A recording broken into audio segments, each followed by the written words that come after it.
Hi, everyone, and thank you for joining us today. Welcome to today's product-focused webinar with Dr. James Rhodes and Dr. Stefan Ballant on ONI Training and Discovery Kits for dSTORM sample preparation and imaging. Before the webinar begins, we would like to go over some quick house rules for the webinar. I'm sure you've all noticed by now, but you do have a webinar navigation panel on the side of your screen. This contains a few different sections, and if you'd like more clarity on what each section is, you can simply click the expand icon, which is located in the top right section of each corner. Today's webinar will last about 45 minutes, leaving approximately 15 minutes for Q&A at the end. You are welcome to submit any questions you have throughout the webinar via the chat section, which is located within your panel. However, we will only be answering your questions during the Q&A session. If we're unable to get to your questions, then we will email your answers separately via the email address in which you registered with. Within your navigation panel, you can also find a handout section, and here you can find our company brochure, along with brochures and flyers outlining both of the kits.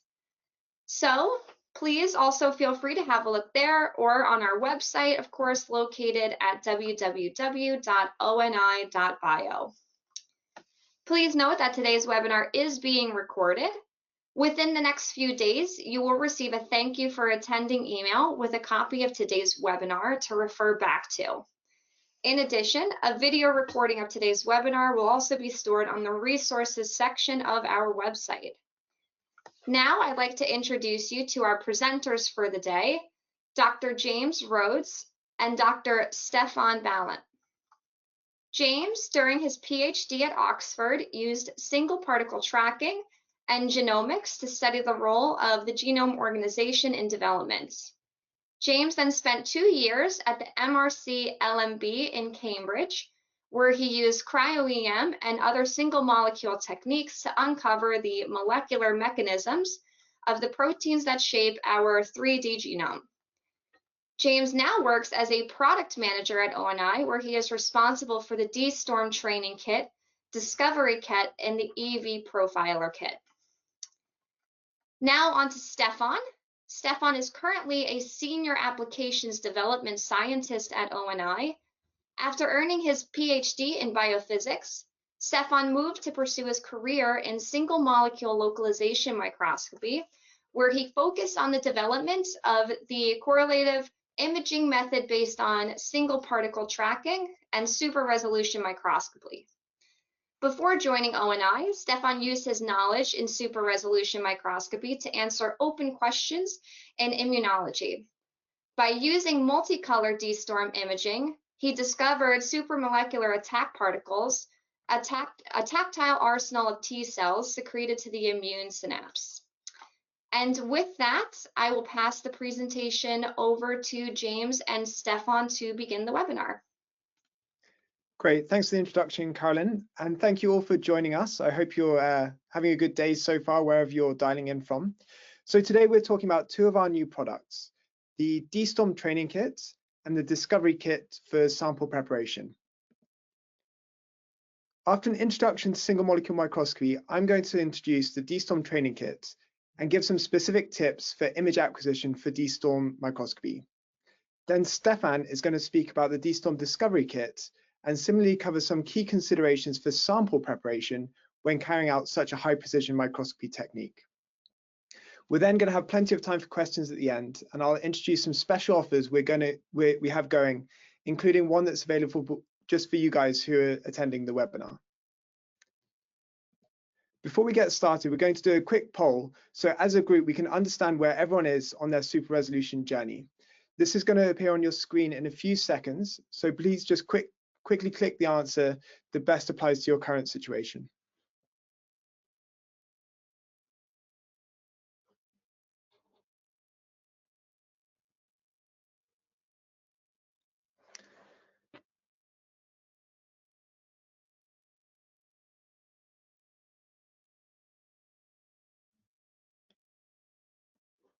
Great, so pretty even spread. So we have some people that our experience with SuperRes, and people all the way through to complete beginners. So hopefully we have something for everyone in the presentation, and thank you for responding to the poll.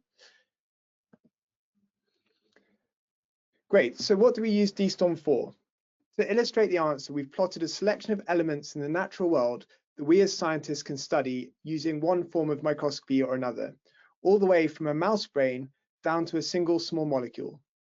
Single molecule microscopy, including dSTORM, is particularly useful for studying structures such as single proteins or protein complexes in the context of viruses, vesicles, single cells, or tissue sections. A huge amount of biology is happening at this scale, and understanding the molecular mechanisms behind these processes often demands this level of resolution. So how do we break through the diffraction limit of light? So using dSTORM, we use a clever trick, and to illustrate this trick, I'm showing an example of a biological structure that we image first with diffraction limited turf microscopy, and then the same structure using dSTORM. In the turf image, which is diffraction limited, we can see the structure is narrow and elongated, but we can't see the underlying structure at all. The middle panel shows the raw camera image during the dSTORM acquisition. So you can see these individual spots, and this is because we make the dyes blink using a buffer that contains reducing agents so that we can see them one at a time.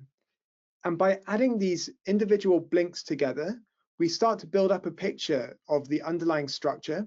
And by doing this with very high precision, we get much higher resolution, so down to 10-20 nanometers compared to 250 nanometers for diffraction limited.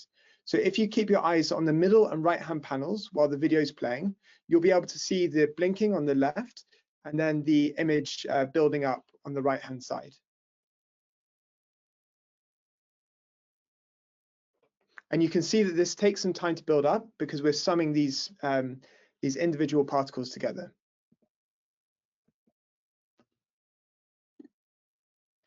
Okay, great. As this is an ONI webinar, many of you will already have a nanoimager, but for those of you who aren't familiar with it, I'll give you a brief overview.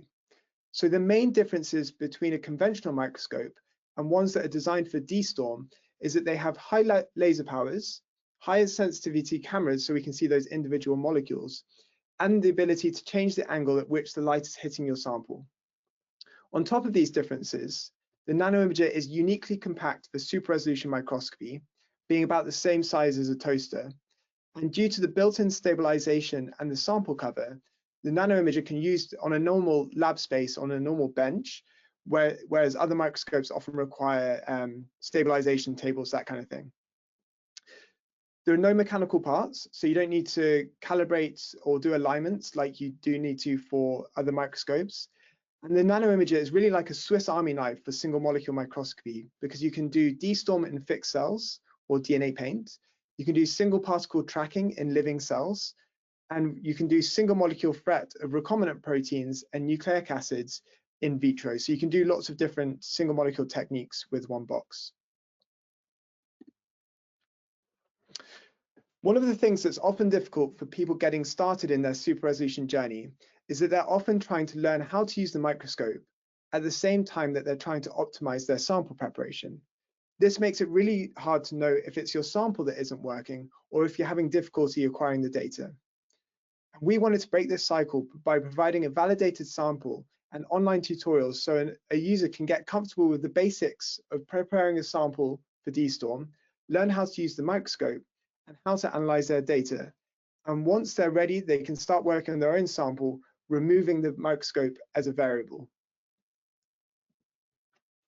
So for this validated sample, we wanted to choose a sample that was relevant to many of our customers and a structure that demonstrates that your microscope is functioning really well and you've done everything right in the acquisition and analysis.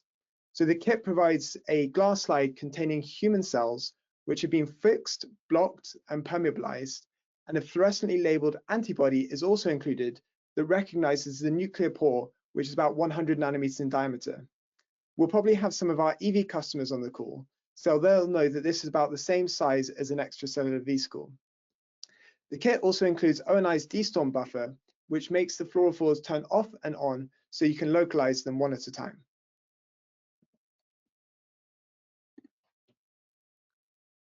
And this is what comes in the box. So we have the cells put in these handy flow cells, which make it easy to do the pipetting, and then the sample can be imaged multiple times on different days. We include a tube of the staining solution, which is an anti-NUP98 antibody, a tube of fixative, which is used to cross-link the antibody to the nuclear pores, a wash solution, and then enough B-cubed imaging buffer so you can do 4 imaging sessions. So that means that several people in your team or in your facility can use the same training kit, and you can all get trained using the same box. And last but not least, we have made some training videos, tutorials, that cover the sample preparation, acquisition, and analysis. And I'm going to spend the next few minutes describing those.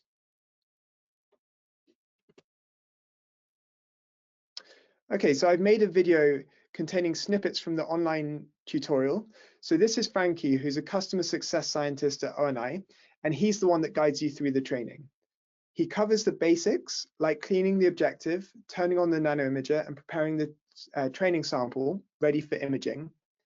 And then we do a detailed step-by-step guide of how to use the software for taking a dSTORM image, including lots of really useful tips which will enhance the quality of your images.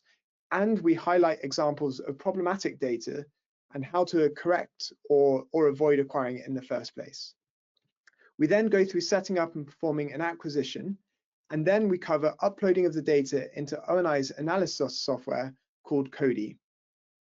We then run an analysis workflow that is designed specifically for the training kit, but can be applied to others. And this clip shows what the data looks like after drift correction has been performed and after filtering. And then this final video shows the clustering algorithm that you will learn how to apply.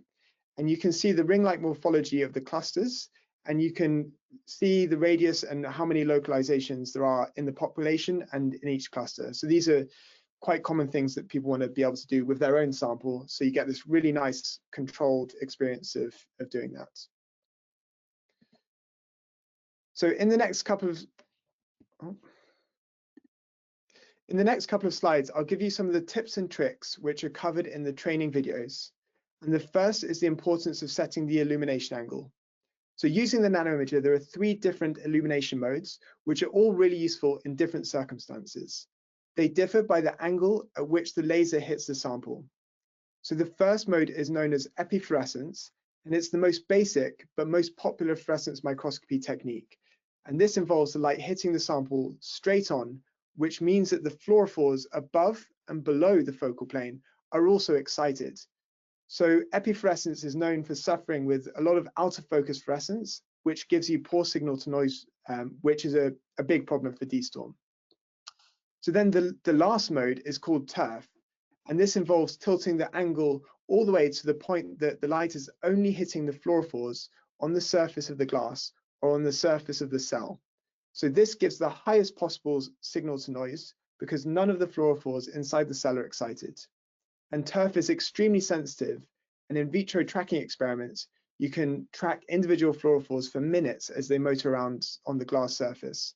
But for dSTORM of proteins inside the cell, which is what most of us are interested in, you want to be doing high-low microscopy, which is an intermediate between these 2 illumination modes. And with this, the light penetrates deeper into the cell, but you don't get as much out of focus light as you do with epifluorescence.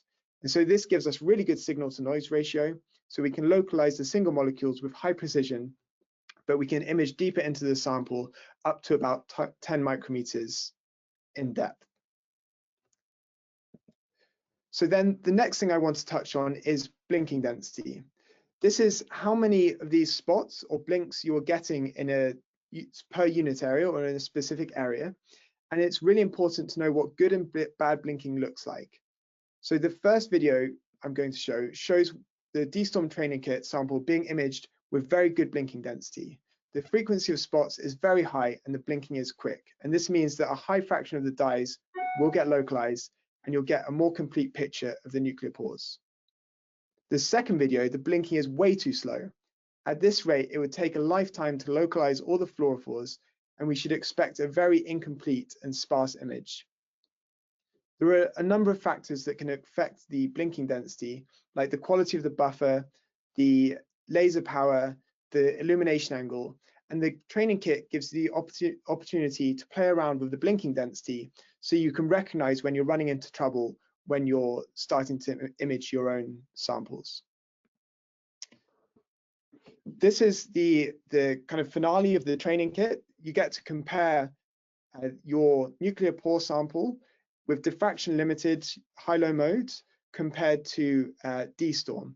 And the amazing thing is that these nuclear pores are about the same size as a single pixel when you're using diffraction limited microscopy. So only with dSTORM can you start to resolve these nuclear pores away from each other, and you get to start seeing the ring-like morphology of the nuclear pores. So you can study clustering of protein complexes as well as the structure of the protein complex themselves. Before I hand over to Stefan, I want to highlight our Live from the Lab training events. So you can join one of these sessions for free if you buy a dSTORM training kit. And instead of using the training videos online by yourself, you'll be guided through the protocol in a small group with some of our ONI scientists.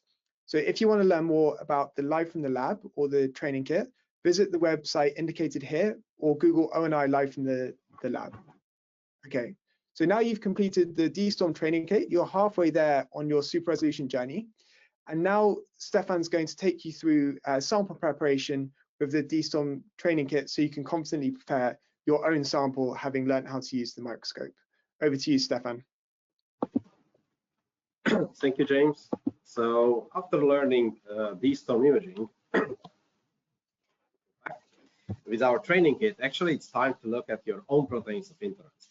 So in addition to the training kit, we actually recently developed the first dSTORM discovery kit. So today I will give you some insight into the discovery kit and guide you through the process of utilizing it in your research and for your targets of. Let's see.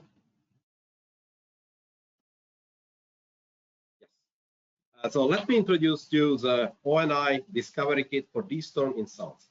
This is the ultimate kit to prepare your samples for super resolution imaging and beyond.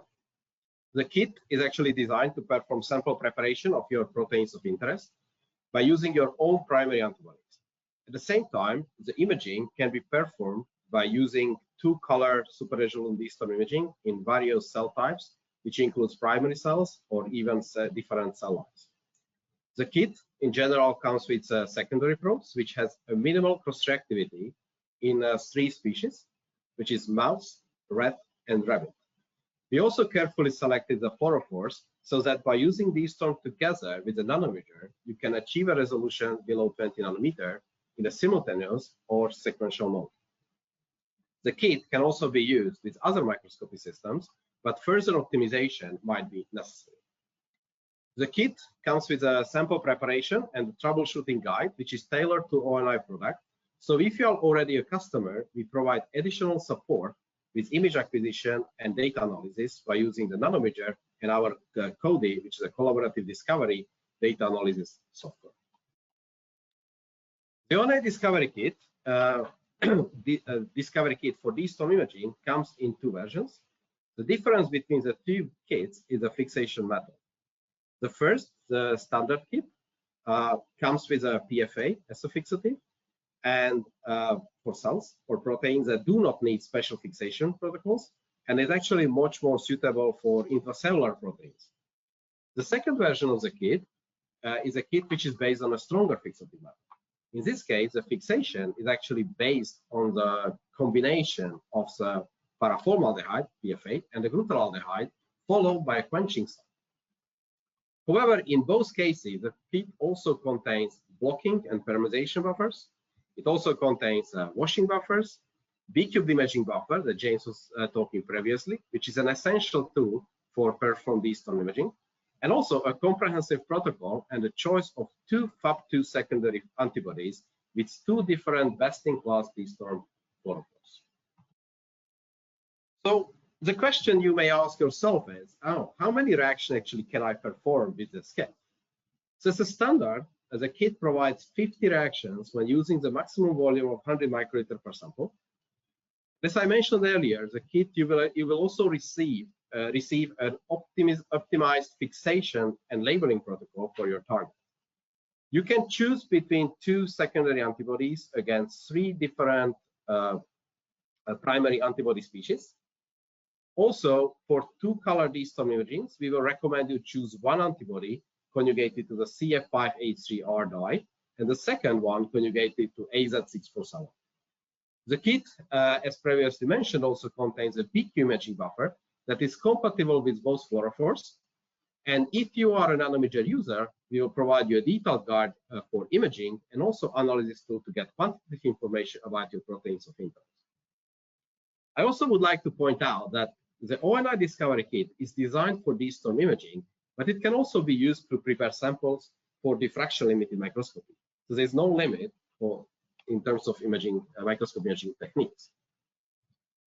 So now it's actually we have a time for a quick poll. So I would like to ask you, what type of samples do you actually want to image?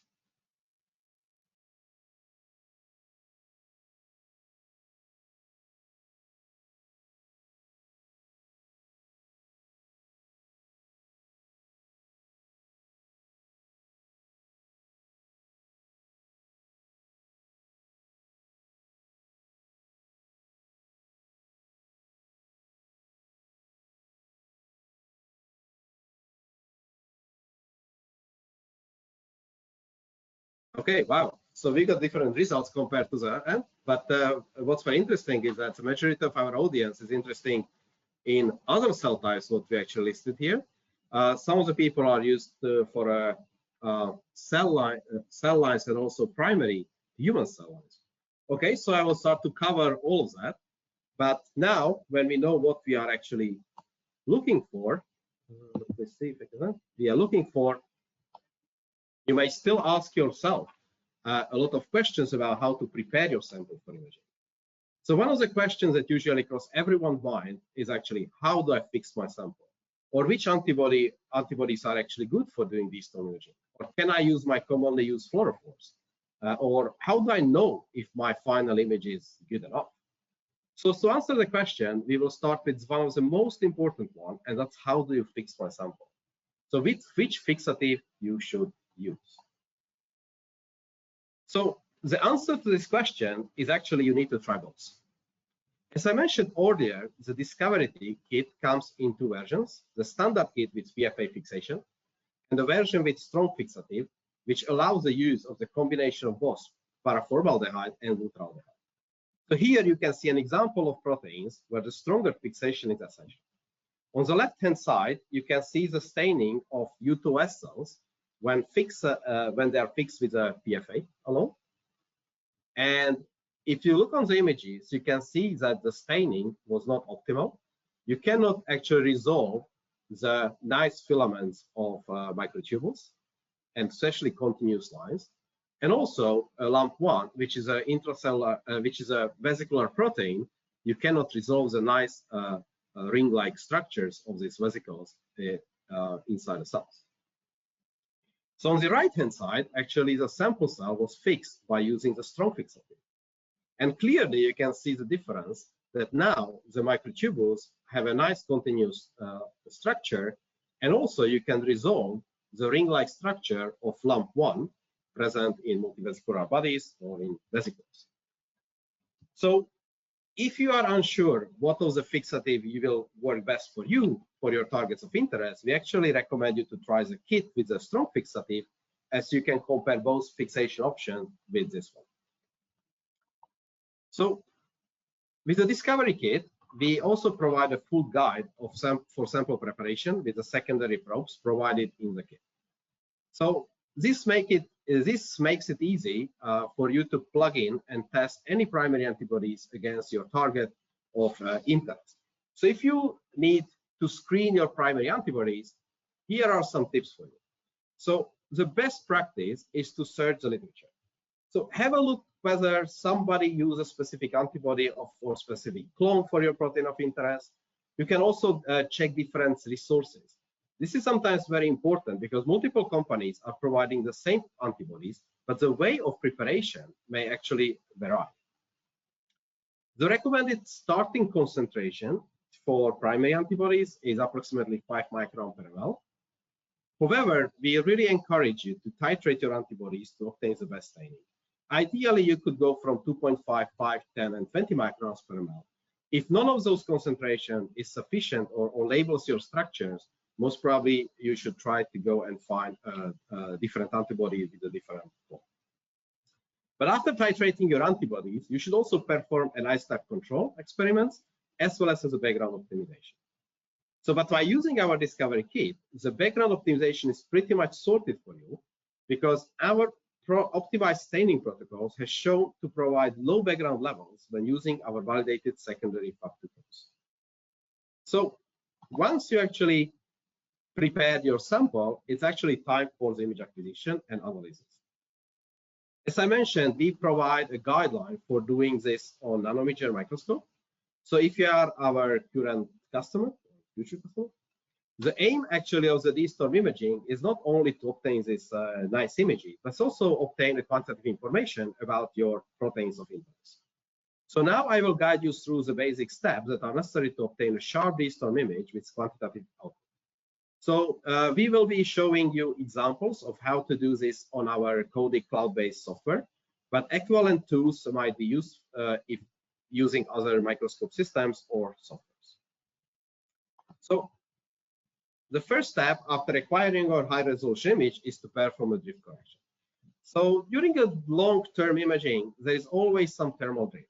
There's a movement of the sample, movement of the immersion oil, and that leads to a drift. So we actually are providing drift correction algorithms to best match your dataset with some already predefined settings that can be used to easily get started as the first-time user. So on the top right corner, actually you can see the raw data from these nuclear pore structures prior to a drift correction.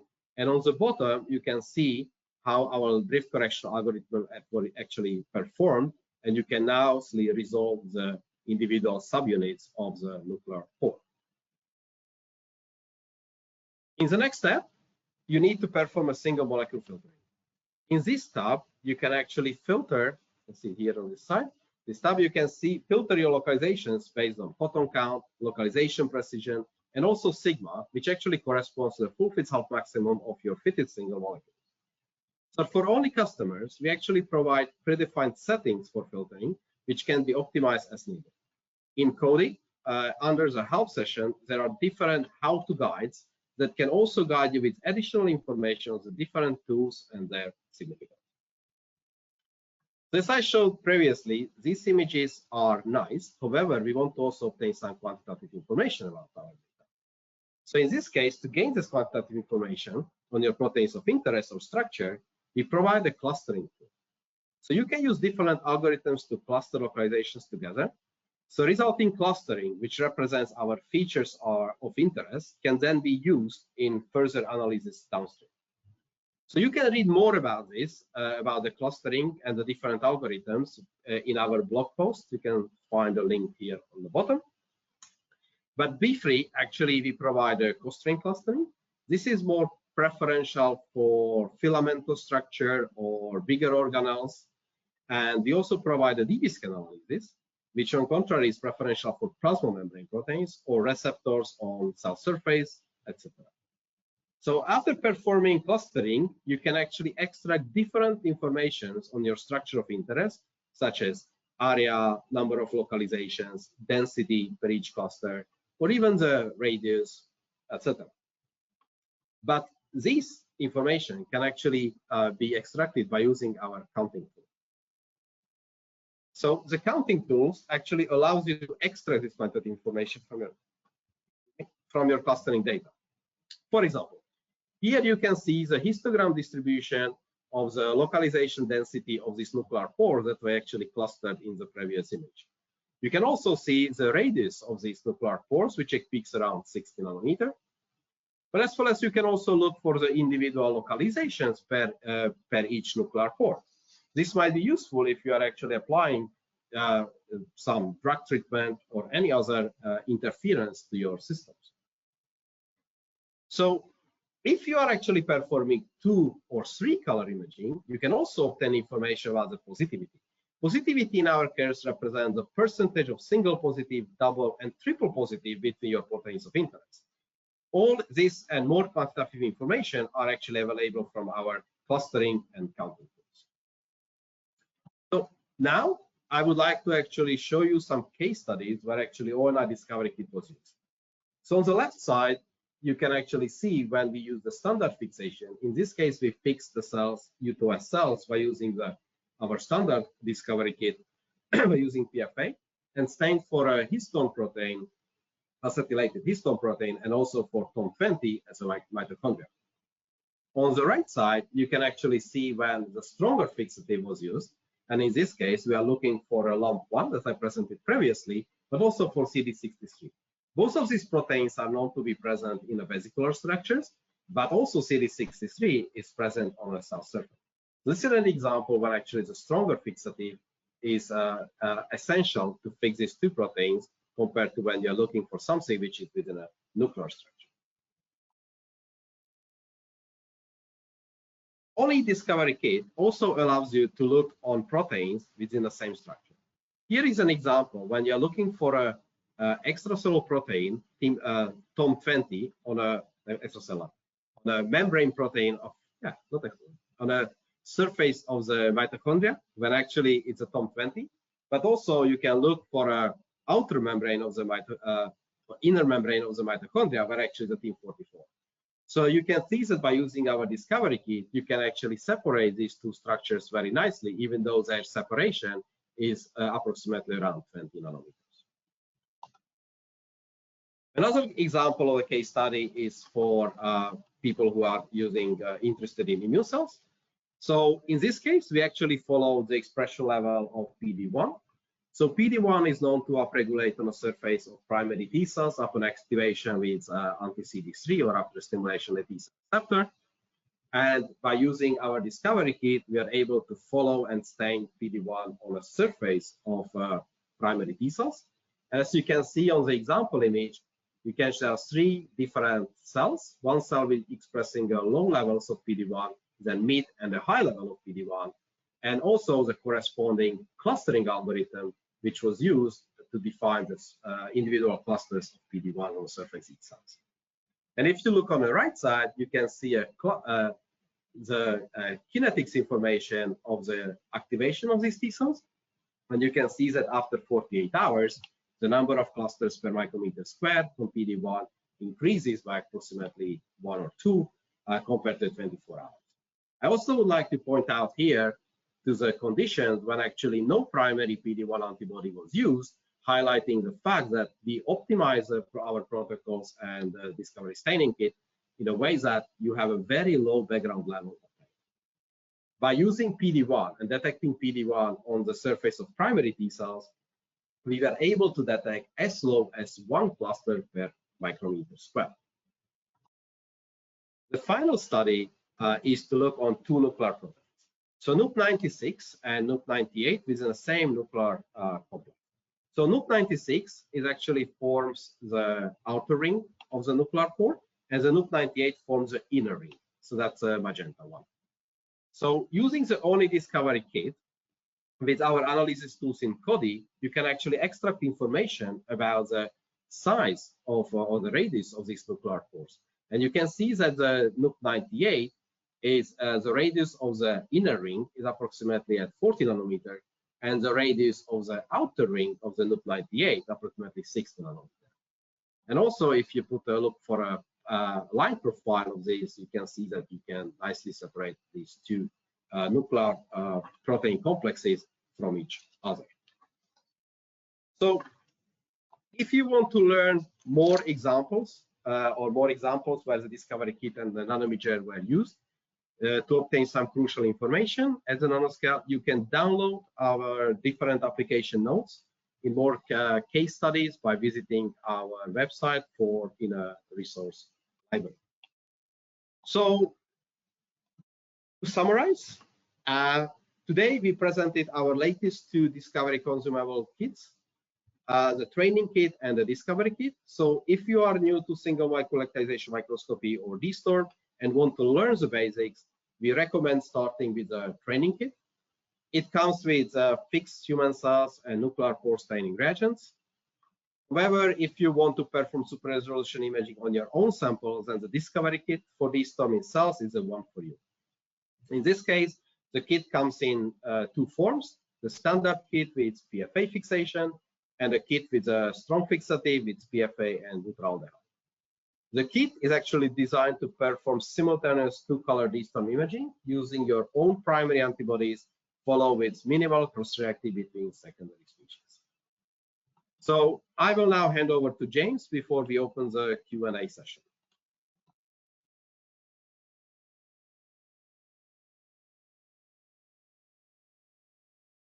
Great, thank you, Stefan.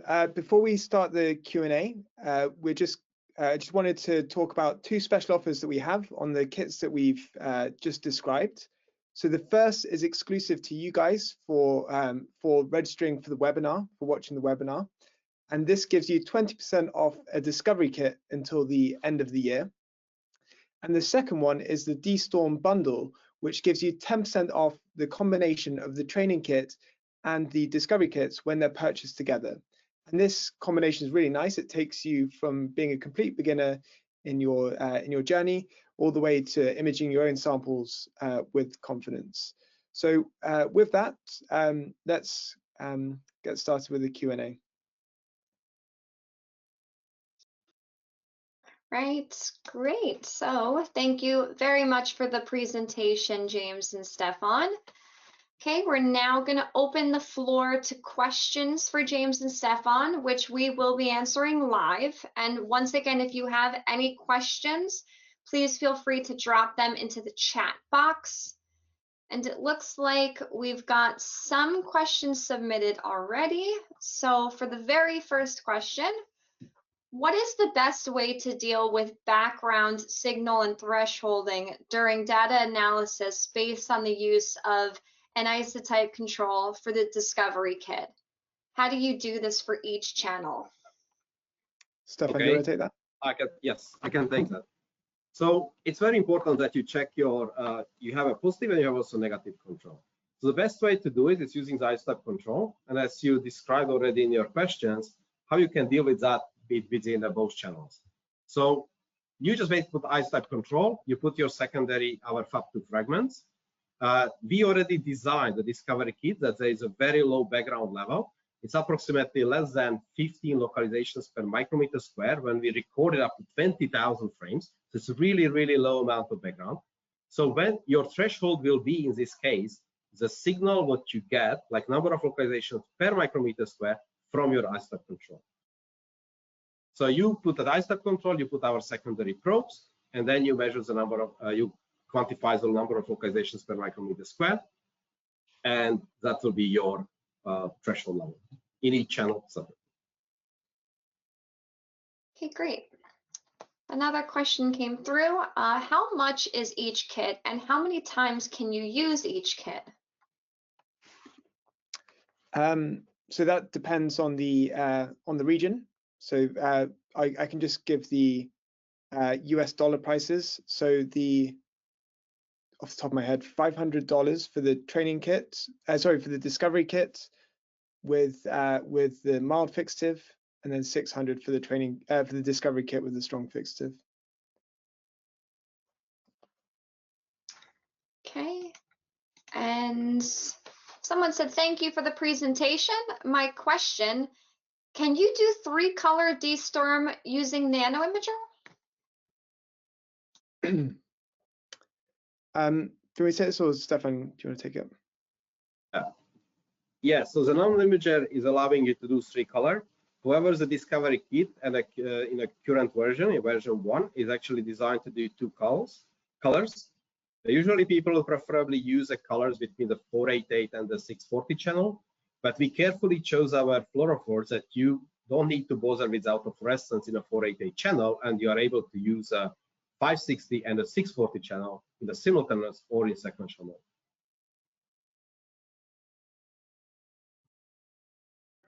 Okay. Someone asked again about, can you just say again how many times you can use each kit? So I can speak to the training kit. So you get one slide and sufficient dSTORM buffer for 4 imaging periods. So you can use the buffer for something like half an hour. So that's enough time for one person to get trained. So you should be able to get four training sessions out of it. But then you can keep the sample in the fridge for a week or two. And so if you have your own dSTORM buffer, then you can use it repeatedly. Stefan, do you want to? Yeah. So in terms of the discovery kit, you can actually perform 50 reactions if your volume per one well is 100 microliter. If you are using one of the EBD type of dishes or loop dishes, which are 4 wells or 6 flow ones, you may need approximately 200 microliter per well, so that will give you around 25 individual reactions. Okay, great. Another question is, can you use both kits with other microscopes other than the nanoimager? Yes, I'm happy to take this one. So the answer is yes.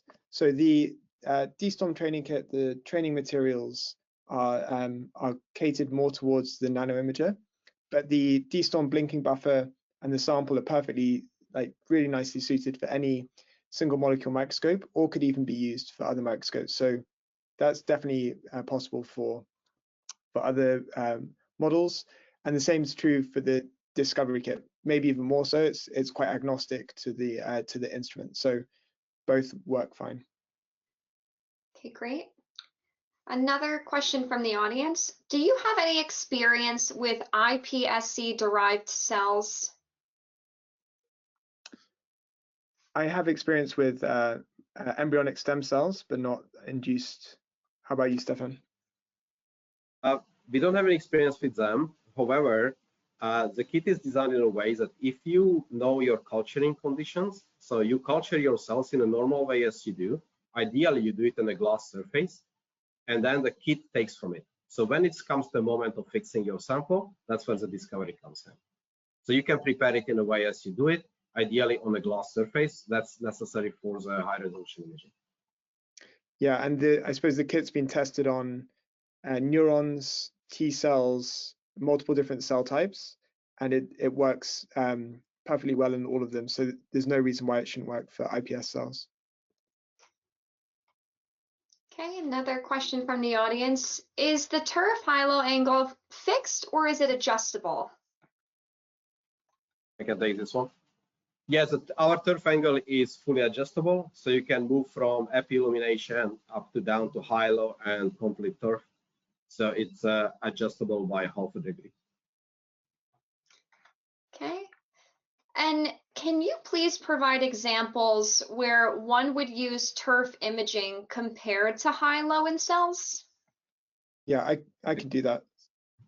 Or I'll take the single molecule biophysics. So if you're interested in studying in vitro proteins, doing their work independent of the cells on the glass surface, that's really where turf has been massively exploited. So studying these kinesins or motor proteins in vitro, and then for dSTORM, it's for molecules that you can have very close to the glass surface, so things that are on the cell membrane, or for example, our EV profiler kit uses turf because the exosomes or EVs are captured right onto the surface. So it's about the depth, how far you're away from the glass. Turf is almost on the glass, and high-low can be up to about 10 micrometers.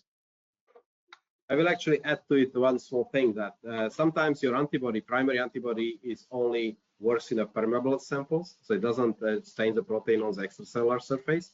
So in this case, when you will stain intracellularly, but you're only interested on the proteins which are already delivered to the cell membrane, and not the ones which are still in vesicular form in the cytoplasm. So in this case, as James mentioned, that turf is ideal for you because you will only look what's in a surface and not what's inside. However, you permeabilize and stain your cells intracellularly. Okay. Next question is, can I use an unconjugated primary antibody with a secondary antibody and a conjugated primary antibody on the same sample at the same time? And how can I do the sample prep in that case? I can take this one. Yes, actually you can. So you just need to make sure that they are different species.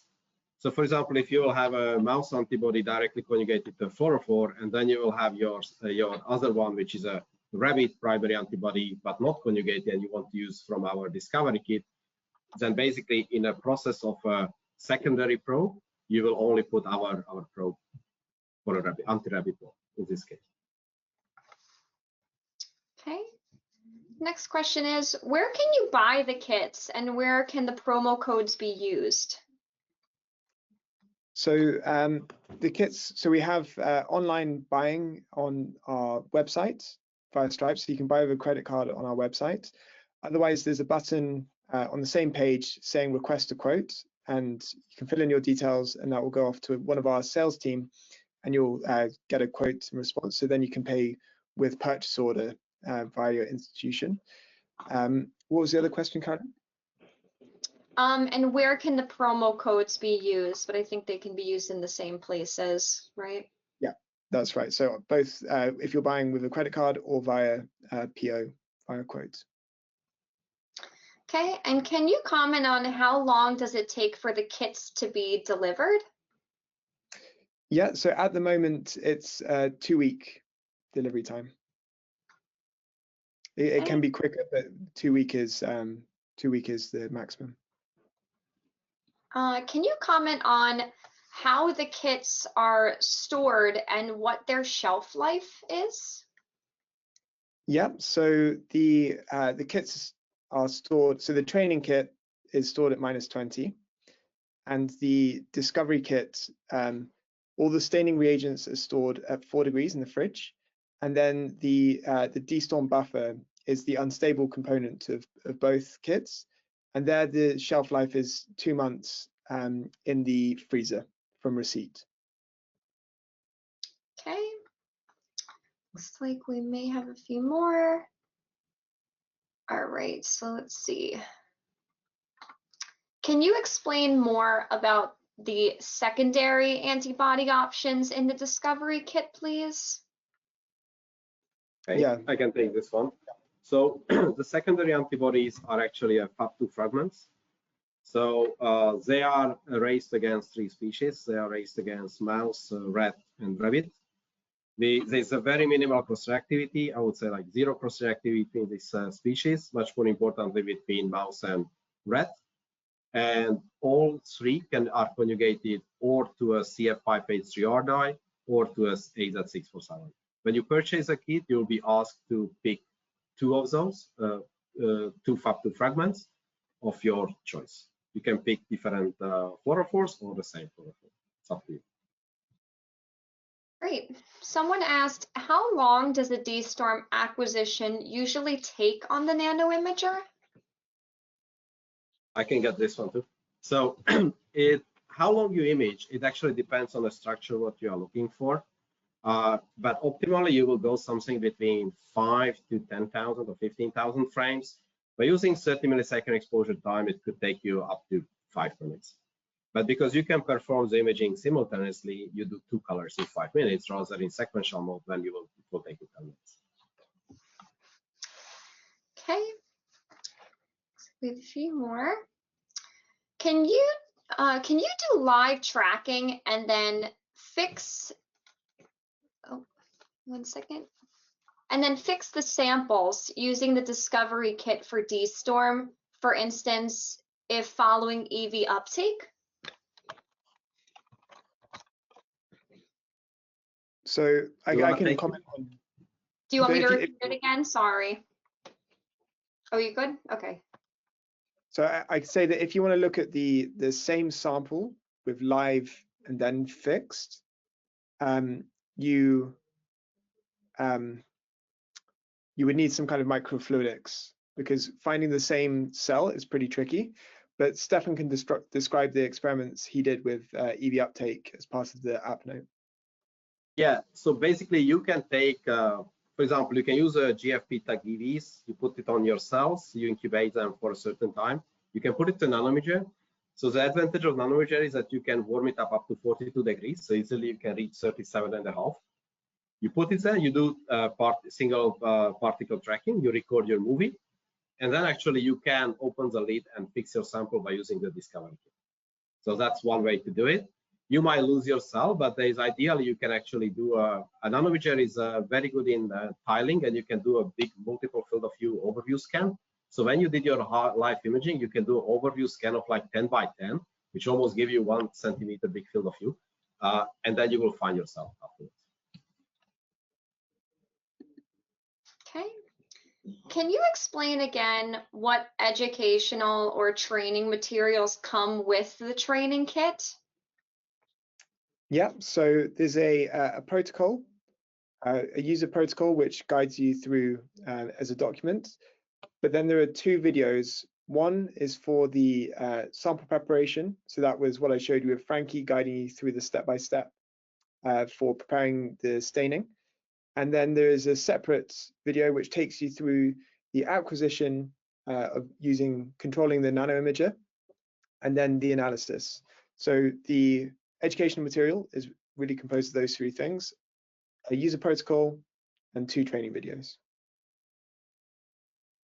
And can you just comment again? Someone asked, how does the live from the lab session work? Yeah, well, they're really great, and we've already run 2 and had really great feedback. So a couple of our customer success scientists will run the whole kit alongside you as you are, and there will be 5-ish other scientists who have also received the dSTORM training kit. And it's really from the start, okay guys, go and take the tubes out of the freezer, let them thaw, and then during incubations there are little lessons and seminars and discussions. So it takes you all the way through, and then at the end everyone compares their results, and so far everyone's been able to get really nice images of their nuclear pores. All right, and it seems like that is all the questions that came through. So with that, it seems that we are now going to end the webinar. So a very big thank you for the presentation again, James and Stefan. And we really appreciate everyone joining today. And once again, this webinar was recorded. Therefore, if you need to refer back to it, you can. All of the recordings can be found within the resources section of our website, so make sure that you check that out. It'll be posted within the next few days. And a special reminder that in the thank you for attending email that you'll receive after this, you also will receive a copy of the promo codes for anyone who attended today for the special offers. So thanks for all the attendees for joining us today. Upon exiting the webinar, you will receive a survey. Please fill out the survey to provide us feedback on your experience today, or to tell us if you're in need of being contacted directly by ONI. And thank you, and we hope that everyone has a great day. Oh, James, if you have James and Stefan, if you have 1 more minute, someone is asking us to answer their last question. Yeah. Yeah, no problem. How do you do image registration, and do you use gold nanoparticles as fiducials? I don't know if I'm pronouncing that correctly. So we are currently providing 3 different algorithms for drift corrections. If your sample has a fiducials, then definitely our algorithm will pick them up and will correct it. However, our algorithms are actually designed not to need to use fiducials. So they are actually correlating, it's a cross correlation between images. We have an automatic version of it when you don't need to take care, but you can also manually decide the number of groups you will split your image to autocorrect it. All right, wonderful. All right, so thanks everyone so much for joining. We appreciate everyone's time. Have a great day. Thanks, guys.